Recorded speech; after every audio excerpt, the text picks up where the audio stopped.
गीताध्ययनशीलोऽसौ प्राणायामकारश्च च नैव सन्ति हि पापानि पूर्वजन्मकृतानि च। हरे कृष्ण कृष्ण कृष्ण हरे हरे, हरे राम राम राम हरे हरे। ओं नमो भगवते वासुदेवाय, ओं नमो भगवते वासुदेवाय, ओं नमो भगवते वासुदेवाय। श्रीमद्भागवत गीता যথাযথ দ্বিতীয় অধ্যায় সাংখ্যযোগ, শ্লোক সংখ্যা 14।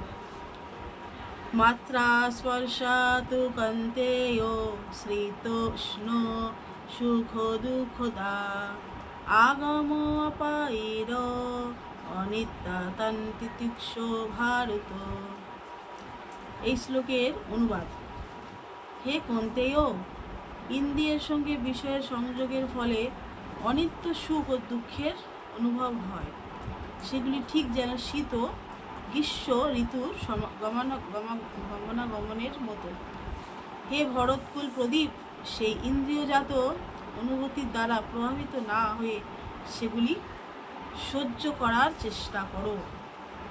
ভগবান অর্জুনের মাধ্যম দিয়ে আমাদেরকে উপদেশ দিচ্ছেন যে ইন্দ্রিয় সঙ্গ বিষয়ের সংযোগের ফলে আমরা যে জড়জগতে রয়েছি, আমাদের যে ইন্দ্রিয় সুখ আছে এবং দুঃখ আছে। বলছে সুখ এবং দুঃখ অনুভব হয়। আমরা জানি যে আমাদের সুখের থেকে দুঃখ এই জগতে বেশি, কারণ এই জগৎটার নামই হচ্ছে দুঃখালয়। আর সেগুলি ঠিক যেমন শীতকাল আসে, শীত, আবার এখন যেমন গ্রীষ্মকাল, গ্রীষ্ম ঋতু, তো গমনাগমন মতো। বলছে হে ভরতকুল প্রদীপ, সেই ইন্দ্রিয়ত অনুভব দ্বারা প্রভাবিত না হয়ে সেগুলি সহ্য করার চেষ্টা করি। তো খুব শীতে আমরা কি করি? হিটার লাগাই, ঘরে কম্বল গায়ে দিই, সোয়েটার পরি, তাই না? আবার এই যে এখন গরম পড়েছে, এই গরমে আমরা এখন এসিতে বসে থাকি, হ্যাঁ, কিন্তু আবার আমাদেরকে রান্নাও করতে হয়, সেখানে তো এসি লাগানো যাবে না। সেগুলো আমাদের সহ্য করতে হবে।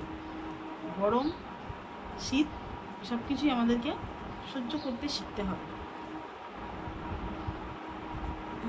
সেটাই আমাদেরকে ভগবান অর্জুনের মাধ্যমে দিয়ে বলার প্রয়াস করেছিলেন যে আমাদের ভেঙে পড়লে হবে না। সেমনি আমাদের যখন আত্মীয় স্বজন কেউ মারা যায়, তখন আমরা দুঃখ প্রকাশ করি। আমাদের বাবা মা, ভাই বোন বা দাদু ঠাকুমা, যেই হোক, আমাদের খুব প্রিয়জন হলে আমরা খুব শোকে ভেঙে পড়ি। তো ভগবান বলছে এইগুলো সহ্য করতে শিখো। কারণ এই ভীষ্মদেব, দ্রোণাচার্য, এরা এই যুদ্ধেতে যদি